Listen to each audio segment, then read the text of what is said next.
It began as a distant dream, but Carl Barger's vision, purpose, and dedication helped turn the Florida Marlins into a reality.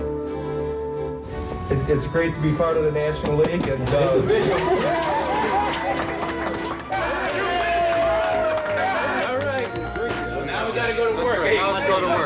the Florida Marlins were for real, and soon enough, they would have a renovated home in Joe Robbie Stadium and a full-fledged Major League team. They'd finished the journey that Carl Barger started. Now and always, he remains an inspiration.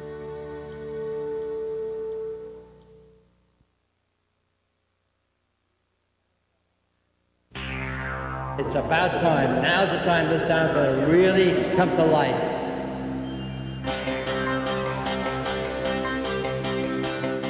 Play ball!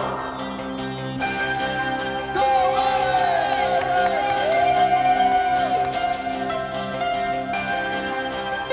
All my life, I've been waiting for baseball. How about that? Been waiting for years. We've lived down here 25 years and hoped there'd be a big league team. Let's go, Marlins! Woo!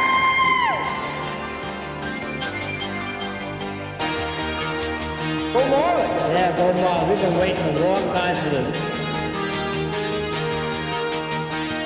Program, dude, program right here.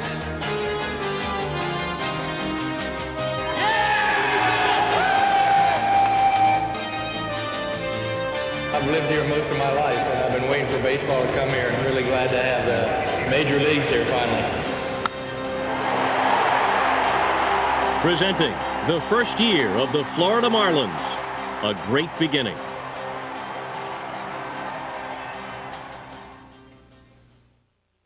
The spring of 1993 in Brevard County featured not only the usual Florida delights, but for the first time, the sights and sounds of a Major League Baseball team, going through the time-honored tradition of getting ready for the coming season. This way's easier. The wind with us. Well, heads up, heads up, heads up, heads up, heads up. Oh, you all right? Sorry about that. Sight. Spring training.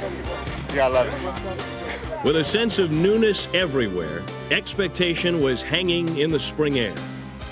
There was the excitement of the fact of not knowing what to expect. You have expectations of people that you've seen play before. We have not seen the majority of these people play other than Walter Weiss, Brian Harvey, and people like that. So we didn't have a tremendous amount of expectations of what these players were capable of doing. We had scouting reports, and of course this is all on black and white on paper, but as far as seeing them perform on the field was entirely different. So the excitement of starting something new, of seeing a child grow, is a similar type of starting an expansion club. No one was more excited about the Marlins than the fans. This was a whole new generation growing up on Marlins baseball, and this was their team. And when it came time for the Marlins' first spring training game, the team pulled out all the stops. Jeff Conine hit a 2-run homer in the Marlins' first ever game, and they went on to beat Houston 12-8, just the way it's supposed to be done at the old ball game.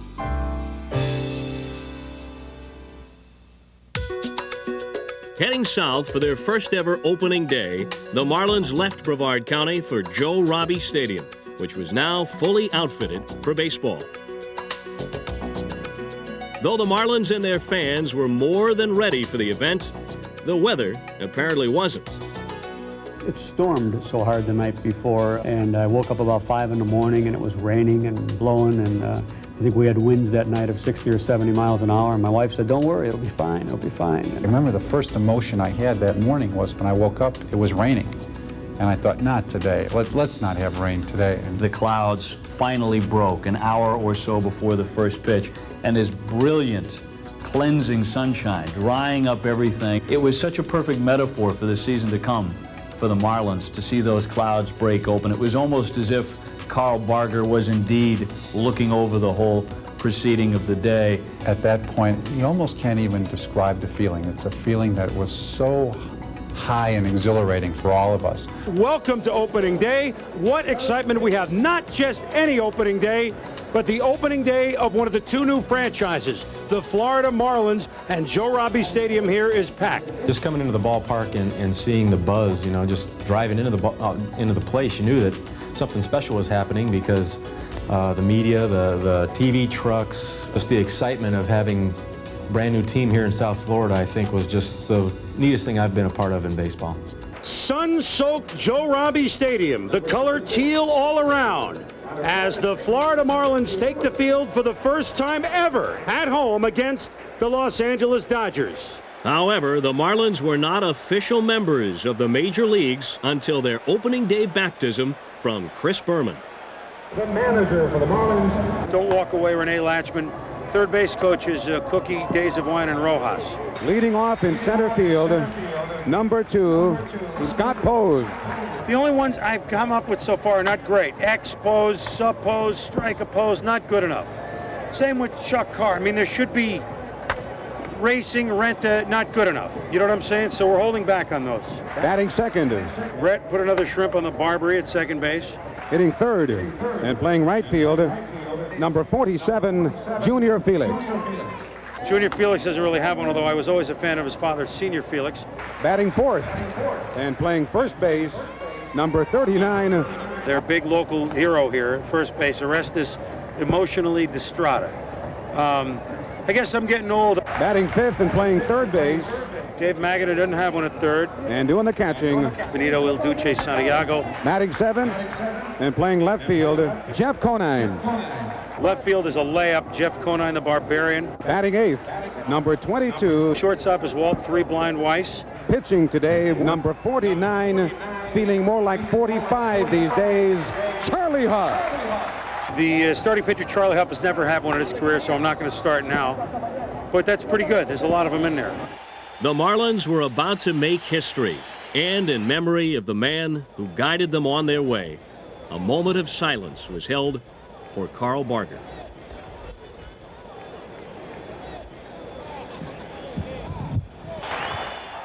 It was time for baseball, and the former Yankee great, Joltin' Joe DiMaggio, threw out the ceremonial first pitch.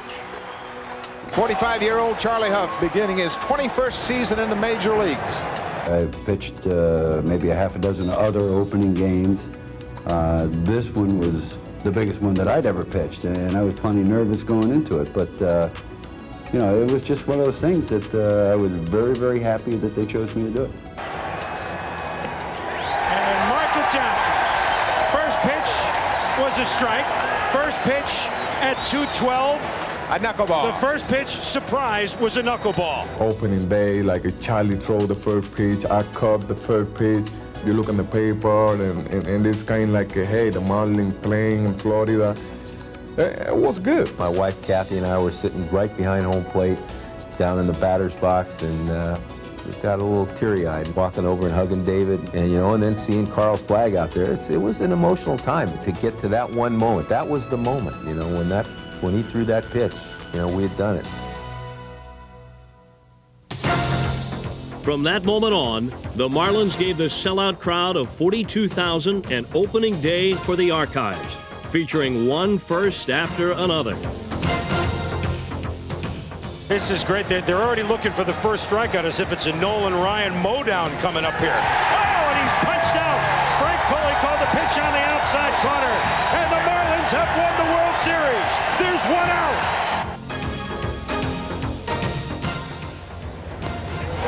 Strike three. The Marlins have won another World Series. And Pose was 397. Ground ball off the glove of Hershiser. Reed adjusts. Karros cannot come up with it. And your first base runner for the Florida Marlins, Scott Pose. Ripped up the middle. Passed Offerman into center field. Pose will stop at second base. So there is your first hit for the Florida Marlins. Brett Barbary.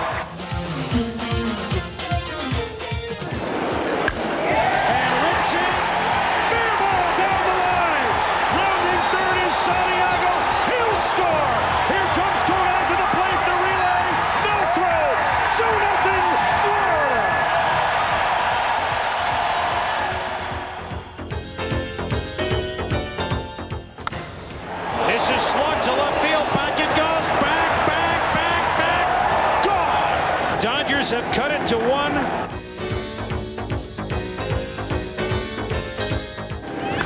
pitch to Offerman. He hits it to center field. Back goes Pose. Still going back. Oh, and he makes the catch in front of the 434 side. The crowd on its feet as Scott Pose just kept running back and flagged down the long drive by Offerman.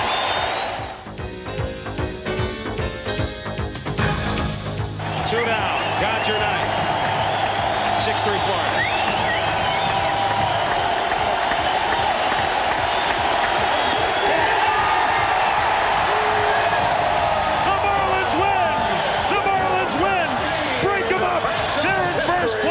In the National League East. We come in here opening day, everything is perfect, a beautiful day. That was just a dream come true that day. Everything went great. Charlie got the win.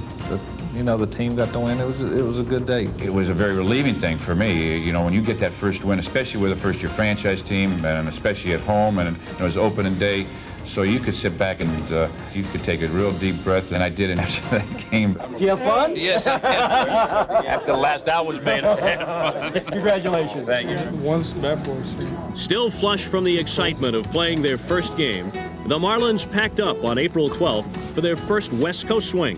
First stop, San Francisco for the Giants home opener, which meant still another set of opening day jitters. But if the Marlins were nervous, they didn't let on. They passed their first road test convincingly, rallying from a 3-run deficit when Benito Santiago came up in the 6th and delivered a first. That ball is gone, and we are tied. Benito Santiago has just blasted the first home run in Marlins history. I went home that day and I go like, wow, I was the one that hit the first homer here. So I just want that happen so when my kids growing up, I can say, hey kid, at least I do this, and I have to be proud. The Marlins had reason to be proud. Though they lost the opener in 11 innings, they played competitively in the 3 games, tagging Giant pitchers for 23 hits and 6 runs. But even with a promising start, life in the majors can seem daunting to an expansion team. Realizing that, the Marlins peppered their cast with experienced players who brought to the team talent, leadership, and the intangibles that can only come with the travels of time. As far as leadership, I think Walt Weiss is definitely a leader. He just leads by example. He's definitely a professional and knows how to go about his business. Brian Harvey's the same way.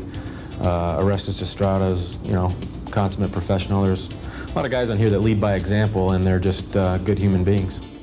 Charlie Hough brought with him 23 years of Major League experience and more than 200 wins. At 27, Jack Armstrong already had World Series experience. So did Dave Magadan, who played on the '86 World Champion Mets. But more than any other player on the Marlins, shortstop Walt Weiss, a veteran of 4 division winners, proved to be indispensable. Well, you mentioned about how much a guy means to a ball club. Well, Walt Weiss, just his leadership alone and just his presence in the clubhouse can mean so much to a young ball club. The young players, and for that matter, the veteran players, I think are inspired by the way he handles himself when he walks through the door. He gives it his all every day. Walt Weiss is pretty intense. I mean, when he straps it on, he's ready to go. Walt Weiss charges, gotta hurry. Got him. I didn't realize he's as good a player as he is. Here's a shot, great play, and the only play is at first by Weiss. Walt Weiss is a leader. Walt Weiss is a gamer. He goes out there, plays day in and day out.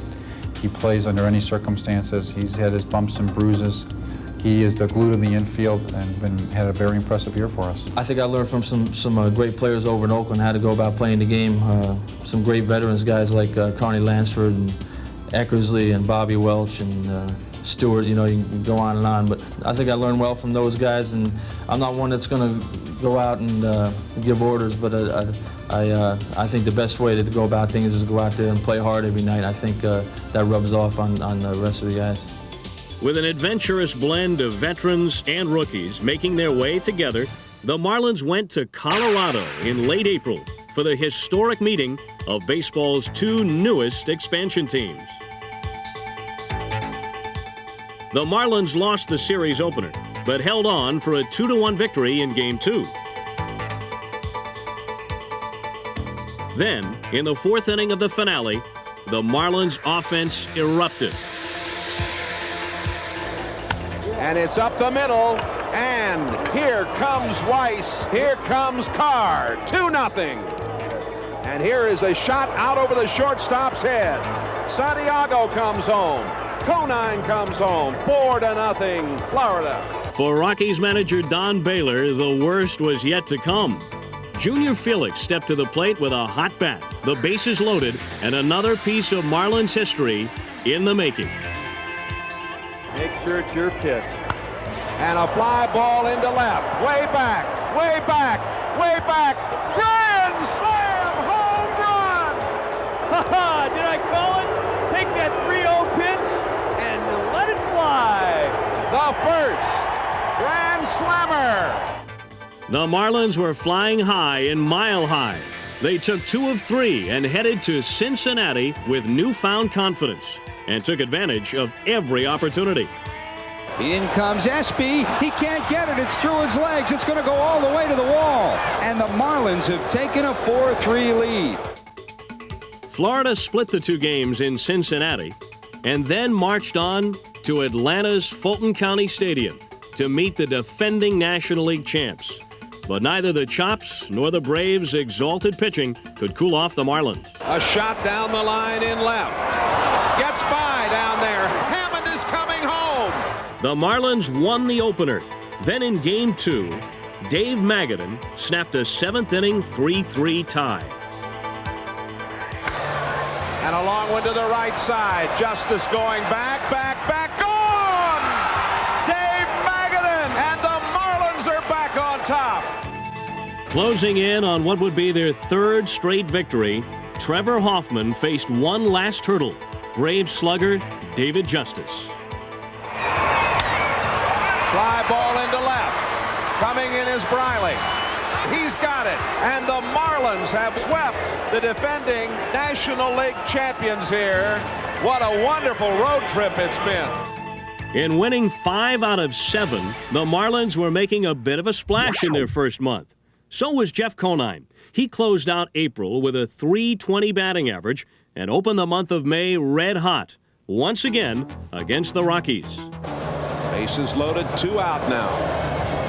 Conine hits it! It is gone! Grand slam home run for Conine! Oh, baby, what a blast! And what a year for Conine. With a chance to play every day, the 27-year-old went on to hit .292 and drive in 79 runs. No wonder he was a fan favorite. I like Jeff Conine. Conine looks like a good ball player to me. I like Conine. He's an iron horse, hasn't missed a game. He's a very good ball player, he's very sincere. He can hit. Puts his heart and soul into the game, and he plays very hard. He epitomizes professionalism, and he gets the job done. So much so that 3 weeks into the season, Conine was actually leading the league in hitting. Jeff Conine stepping in. Conine off to a red-hot start. Conine's the leading batter in the National League today. This is what expansion is for. Jeff Conine was a guy that was, I guess, AAA was about as far as he was going to get with the Royals. He's getting a chance now to see if he can be a big league hitter. It is nice to open up the paper, especially my first year in the big leagues, and see my name up there with the likes of some of the other good players in the league. You know, it's a kind of an ego booster, I guess, but I think I still have a lot to improve on. One of the top rookies. He has swung the bat extremely well for us. He's going to be a player that's part of the Marlins for a long time. Conine's corner, indeed. That figures to have cobwebs on it. He's going to be here a while.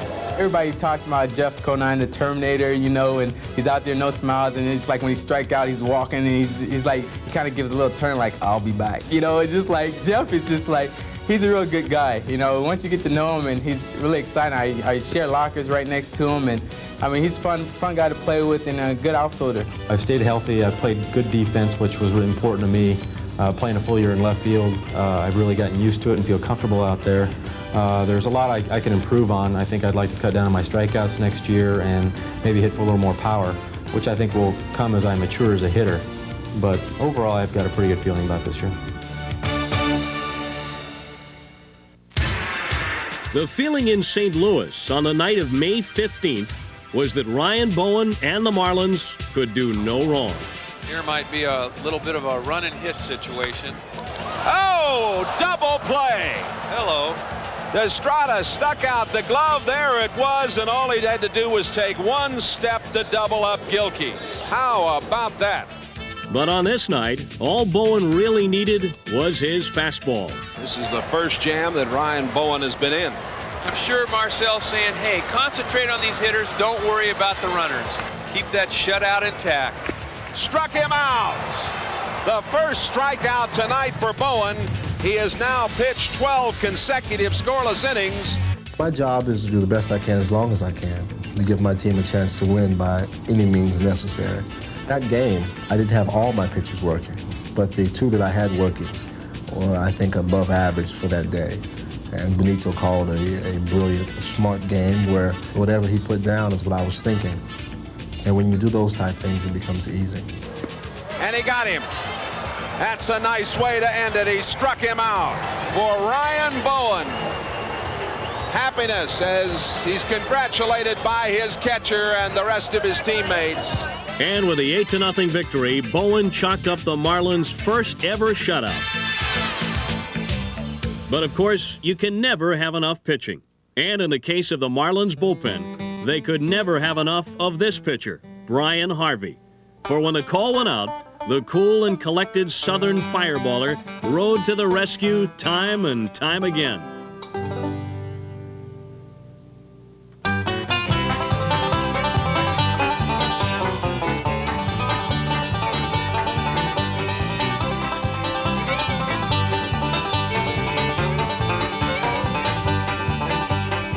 I think the key to the whole staff, what success we've had, is Brian. He allows the manager to manage an 8-inning ball game instead of a 9-inning ball game. The guy is one of the best, maybe the best relief pitcher I've ever seen. I don't care if I have a complete game ever. As long as you have Brian Harvey in the bullpen, I'll pitch 8 innings, he'll come in for 1, and that's pretty much an automatic save, an automatic win for me. With Harvey's 45 saves, the Marlins had to wonder where they'd be without him. But when they drafted him, no one was sure if he'd remain a Marlin or if he'd come back from arm surgery. I think it's something that's been overlooked this year. You know, people are recognizing that he's had a great year, but they forget that he missed almost all last year due to arm surgery. And usually it takes a pitcher a full season of pitching just to get back to where he was before. But he's really had a remarkable year. I didn't even know if I was going to be totally healthy. I didn't know if it was going to take me a month into the season before I would be ready to go, if I'd be ready to go coming out of spring training. But everything went great in spring training. We never had a setback, didn't have to take a day off, didn't have to do anything, and everything was great. And it seemed like the better I threw the ball in spring training, the more I heard, well, you're not going to make it out of spring training because you're going to get traded. So we went through that, and try not to let all of it bother you. You know, it gets in your head every now and then, and just try to do the best I could on the field, and things have worked out pretty good. We would be nowhere near where we're at right now without Brian. Basically the most consistent reliever in Major League Baseball. To be consistent, you got to be lucky. I mean, because there's going to be days when you go out there and things are not going to be right at all, and hopefully that'll be the days where maybe you get a guy on, boom, they hit the ball right at somebody, you get a double play, you're out of the inning. And that's a winner. The save for Brian Harvey. Let him go ahead and throw that ball across the plate. If they hit it, we'll field it. If they don't hit it, well, even better. It's done. This game is ours. Struck him out, and that's a winner. The big right-hander sets, and here it comes. Swing and a miss. He struck him out. Brian Harvey gets him 1, 2, 3. The part I like about the game, when the crowd gets involved, is always in the 9th inning when Harvey comes in. I'll be in the bullpen and warming up Brian, and he gets ready to go out there and to do his job, and the fans just go nuts. The fans, they want to see a strikeout. They want to see a punch out here. Because they know that it's pretty much a lock. Here comes the pitch. Takes a close strike 3. He caught the inside corner, and this one is in the win column. Harvey's hot hand helped lead the Marlins on their most successful stretch of the season. It began in San Diego, where the Marlins weren't the only ones to show their stripes. But not even the Padres were prepared for the first hit in 13 years by pitcher Charlie Hough. There it is! By golly, I'll stand and applaud that. You bet. Hey, way to go. Look at the smile. Look at Veda Pinson and look at Charlie. That's wonderful. And Charlie also got the 6-2 victory over the Padres. On to Game 2, where Luis Aquino maintained the winning ways of the Florida Marlins pitching staff. Right back it comes to Aquino. Out to Weiss and over to first. They turn the double play. The San Diego sweep was complete, with help from Chris Hammond and some sensational Marlins defense. An opportunity to atone here. Will there be a play at the plate? They're waving. Tuffle to throw from Conine, and he is out. The Marlins had depth on the mound, maybe more than they thought. It's always good when the pitching can be consistent from the first starter to the fifth starter. I'm a starting pitcher, and that's like my family. You hear the headlines say, Marlin staff is doing a job. Off to Los Angeles, where the bright lights in big city didn't faze Florida one bit, as Walt Weiss came up big for the Marlins once again. And Weiss hits it into left. And on the move is Conine. And the Marlins lead it 4-3. And look at this bunch. Florida earned a split and then headed home for 4 games with the Pirates. The Marlins were closing in on the 500 mark, and against Pittsburgh, they took no prisoners.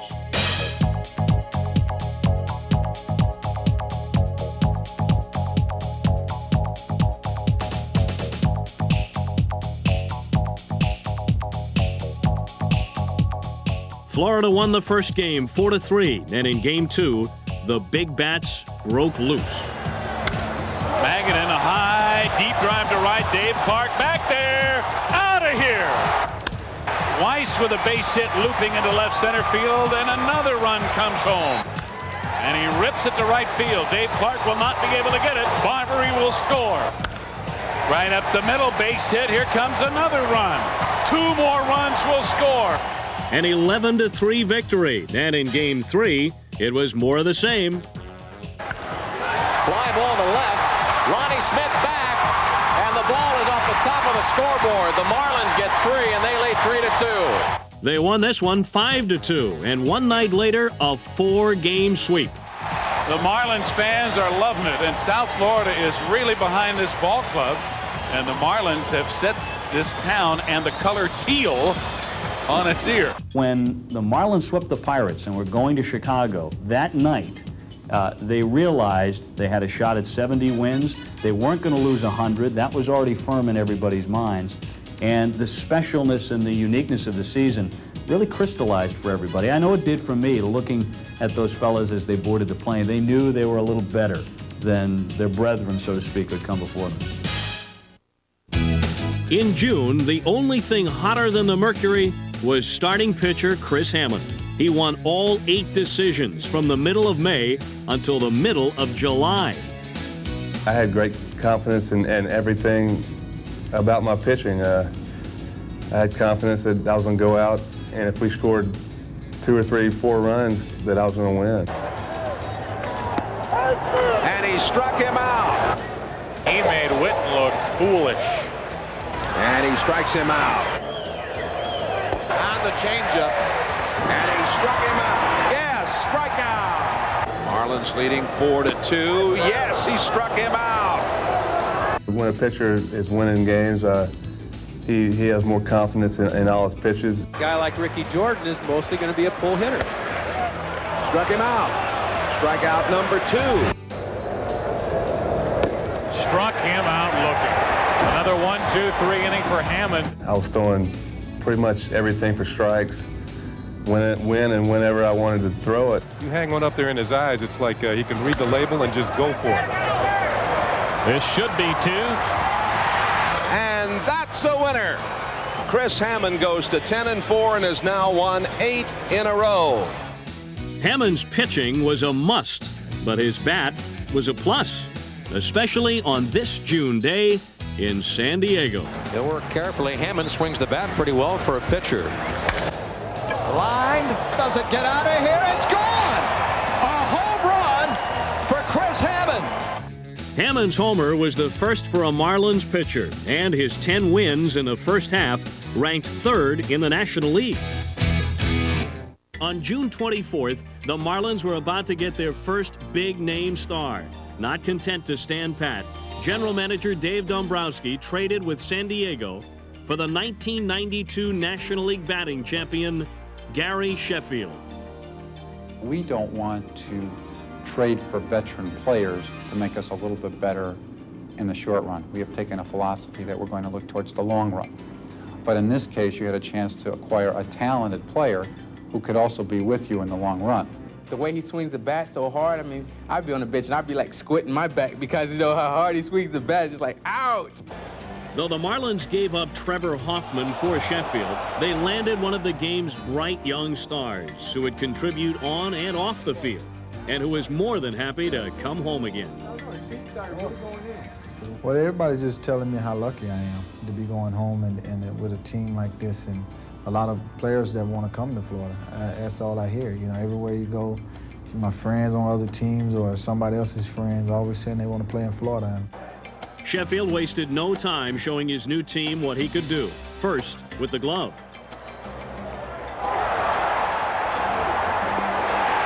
What a play. Then with the bat. 4 hits in his first 3 games. A drive, deep to left, no doubt about it. A long home run for Sheffield, his first as a Marlin. Right off the bat, Sheffield had a club record 12-game hitting streak and capped a 13-homer first half. And Sheffield was in attendance on July 13th when the Marlins showcased their All-Stars at Baltimore's Camden Yards.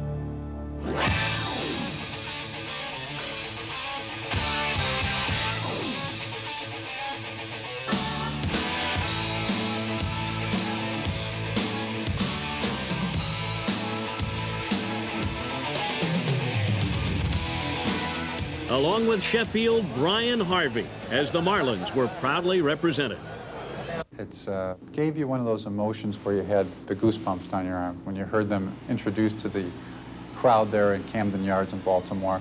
You look at Brian Harvey and Gary Sheffield run out there in Marlin uniforms. It gives you a sense of pride. But Sheffield wasn't content just to be at the All-Star game. Barry Bonds was talking before the game, and he was saying that he was going to win the MVP of the game. And I told him, you got to remember, I'm hitting behind you like that. So I said I was going to win it. And I told him everything he did, I was going to top him. Sure enough, with Bonds on second in the top of the first, up came Sheffield.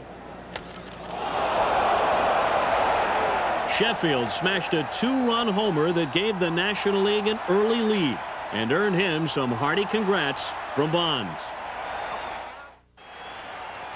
And even though the National League went on to lose, Brian Harvey did get the opportunity to show his American League friends the kind of stuff that earned him 25 saves in the first half. As for the stars of the future, may we present Chuck Carr, certainly an all-star in the making. Who's your favorite player? Chucky Carr. Chuck Carr, why? Does he make so many great catches? Yes. Line drive, left center field, Chuck Carr. Who's your favorite Marlin? Chuck Carr. Why? He's fast. He's fast. Carr is going. Here is the throw, and he is there. Who's my favorite Marlin? Yeah. Chucky Carr. Chuck Carr. I'd say Chucky Carr, the center fielder.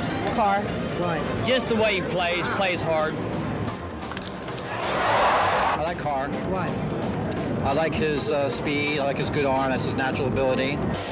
And here is the throw, and he is out. A beautiful throw from center field by Chuck Carr. Chuck Carr is going to be a future star, and he's going to be the leader of this ball club someday. He's pretty exciting, isn't he? Yes, he is. He's a good ball player. Not only that, he's exciting. He makes it that way, and that's his thing. Running in a league of his own, Carr stole 58 bases and became the first rookie in 7 years to lead the National League in steals. With speed like that, you know he covered a whole lot of ground in center field.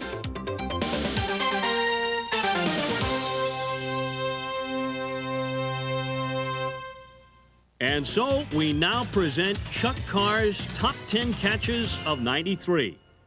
Number 10, the Are You Kidding? This is Kid Stuff catch. Lines a ball out into left center. Carr diving. Carr came up with it. Number 9, the AstroTurf belly flop turnover catch. Into center field, Carr coming, and he's made another remarkable play. Number 8, the Do I Have to Do Everything Myself catch. And into center field, long way for Carr, long way, got there! Oh, what a play by Carr! Number 7, the run, skip, and into the fence catch. Brian Harvey, instead they get Trevor Hoffman. Here is Chuck Carr on the run. Oh, he made the catch! Oh, what a dandy! Number 6, the How Dare You Try to Hit Anything Past Me catch. Line drive, left center field. Chuck Carr. A great catch. Chuck Carr. Number 5, the Ouch, I forgot we were on AstroTurf catch. And Chuck Carr! Oh, boy, what a catch! Number 4, the Don't Look Now, but I'm in right field catch. A drive here out into right center. Carr with another great catch. Number 3, the Excuse Me, I Thought I Was the Only One Out Here catch. Right here, he's still in a good hitting situation. Well, he stung that ball well, and that ball is going to be... Oh, what a catch. What a catch by Chuck Carr. Son of a gun. Wow, did he go get that ball? Number 2, the I Would Have Been an Acrobat If I Weren't a Ball Player catch. Into center field, and Carr on the run, on the run, on the run. Oh, what a catch! That ball tailing away from him, and how he caught up to it, I will never know. Number 1 is a tie between the It's So Fantastic It's Been Translated into 10 different languages catch.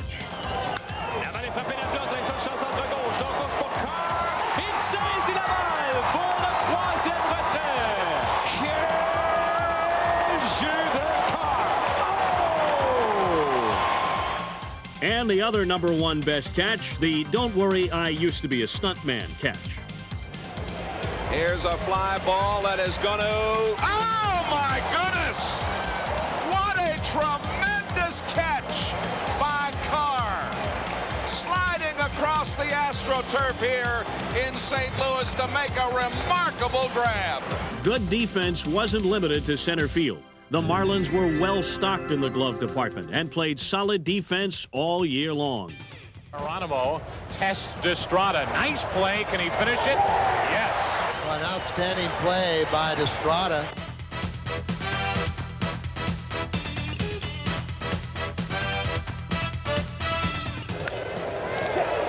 And a great stop by Weiss. Can he make it in time? Yes. Sheffield backhands, makes a fine play. Fly ball, Carr in right center. Second baseman Barberé goes out and makes a great play. Well, you said it earlier, if he gets his glove on it, you're usually out. And Walt Weiss flags this one down. Can he get him? Yes.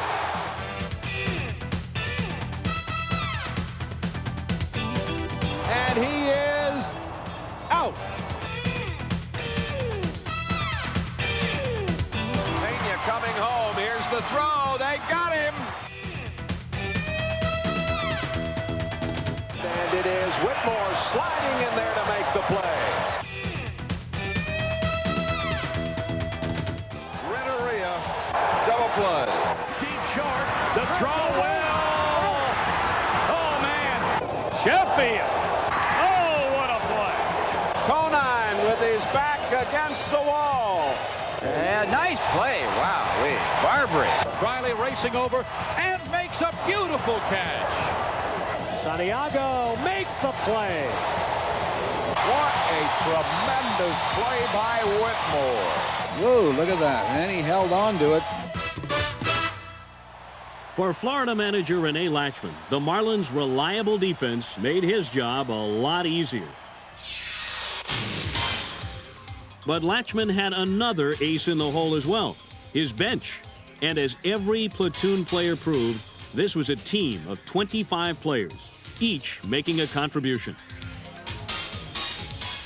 We knew our role coming into spring training. We support the team, and when we get called upon, that's when we have to perform. Mulholland delivers. Fly ball, well hit left field. This one could go. It does! Wave it by Henry Petto. The opportunities don't come that often, but just getting into play is the funnest part about playing this game, obviously. And when we get in, that's when we get to, hopefully get to shine. NATO, the pitch. Line drive right field. It's a base hit. Watch White. He's got a chance to score. Here's the relay. The third of the plate. The Marlins win. The Marlins win. NATO doubled down the right field line. While some Marlins came off the bench to deliver, others, like Richie Lewis, came out of the bullpen to offer their prowess in a pinch, like in this game against Houston in late August.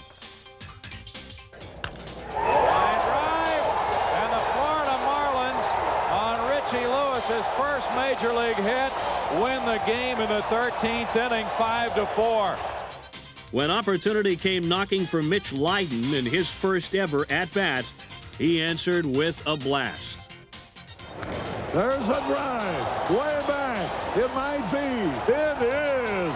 Wild on to Waveland Avenue. First major league swing for Mitch Lydon, and when you've spent 10 years in the minor leagues, that one had to feel mighty good.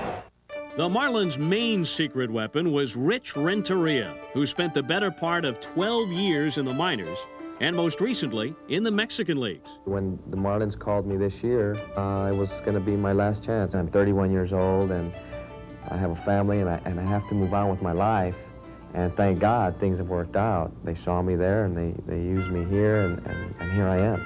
Renteria made the most of his part-time role. He played in 103 games and gave his all every time out. I think it's reflective now to the situation I'm in that I have to pull my own weight. I have to be responsible for my own actions. I have to contribute to the whole once again. Oh, that one's smashed right over the top of the board. That is Rich Renteria's first major league home run. If anybody you say deserves to hit one and enjoy it, this guy overcame some tremendous odds to get back to the big leagues. Yes, he did.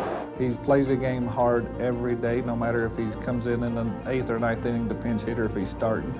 He may not have the ability as a Gary Sheffield, but he plays twice as hard as anybody I've ever seen play the game. He works at it in practice. He does everything good.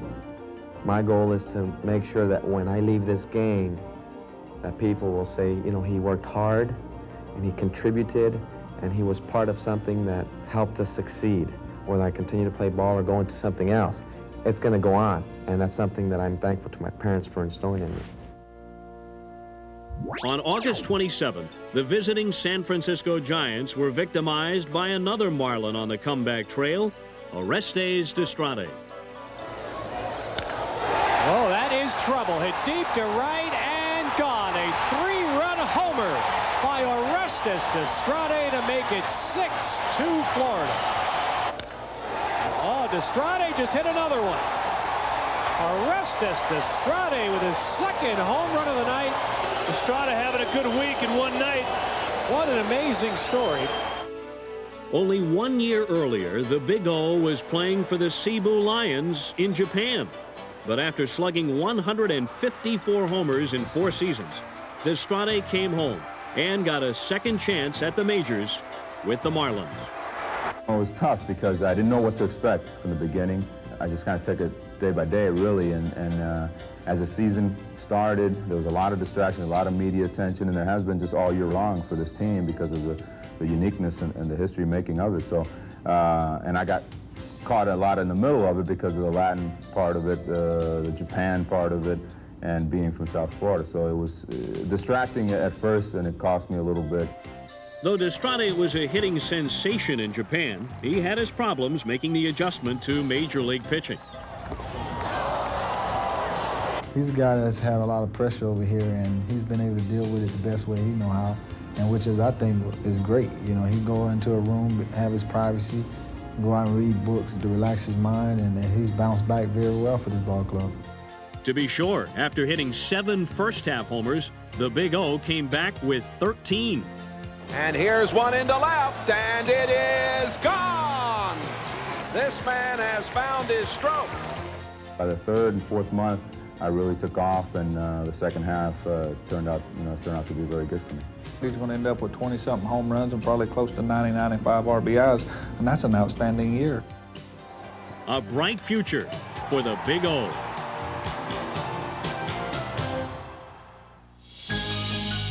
As the first long season wore on, several of the Marlins appeared to lose a step here and there.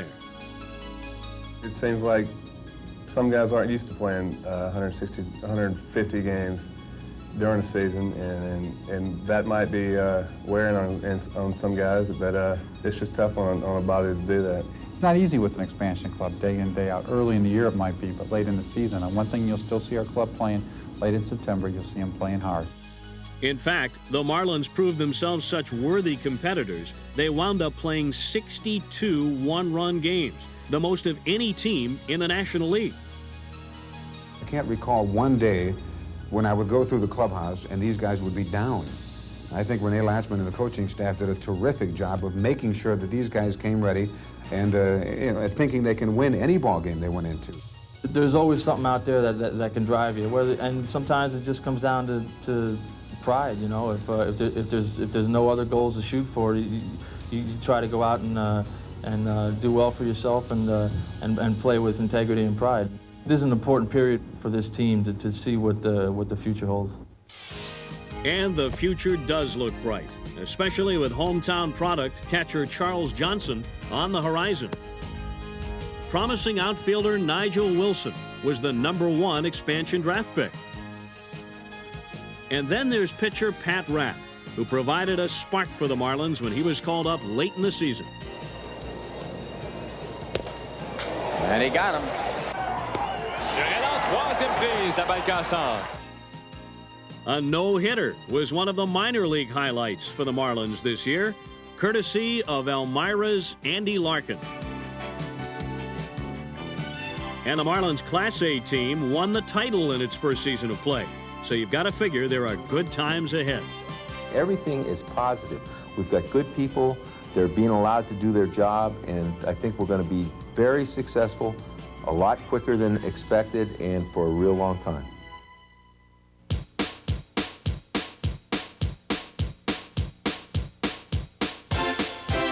From opening day. These are what everybody's looking for in this town. 2 tickets. Through the middle of the season. 43,000 plus standing, going wild here.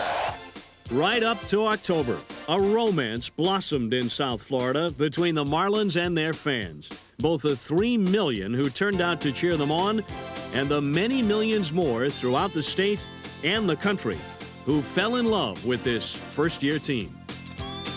You sit in the stands and you close your eyes, you basically could tell what happened the whole game because they cheer on every strike, they cheer on outs, they cheer on good plays. It's just a very energetic crowd. Those fans out there have been so good. The day is behind you every day. We draw 40,000 people a night. They get excited. You know, they let us know when we're going good. They've been great. They really made, you know, our season like this because them coming out and, you know, supporting us like this. There was certainly no lack of spirit, especially among the ever-present and ever-enthusiastic Bleacher Brigade.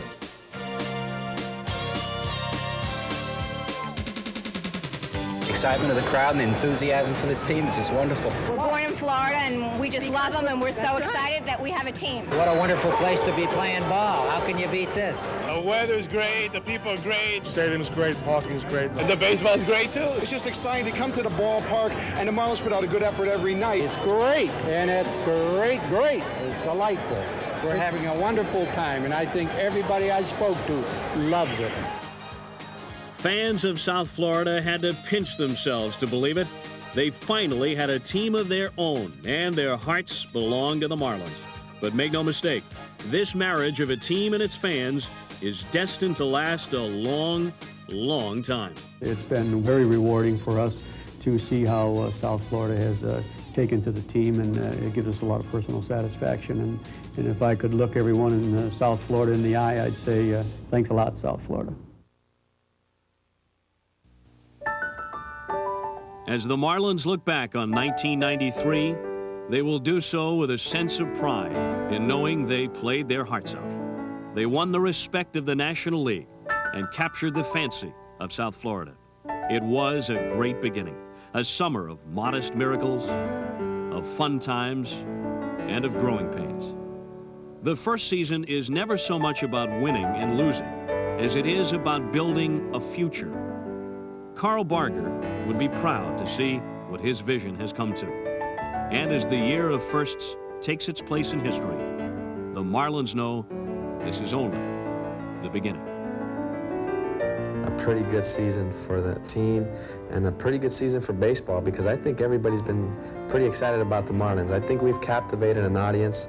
I think we've surprised a lot of people, and I hope it's a special memory for everybody that was involved in it. It's been great. The move across to South Florida to be the first team, to be part of history. It's something I can tell my kids.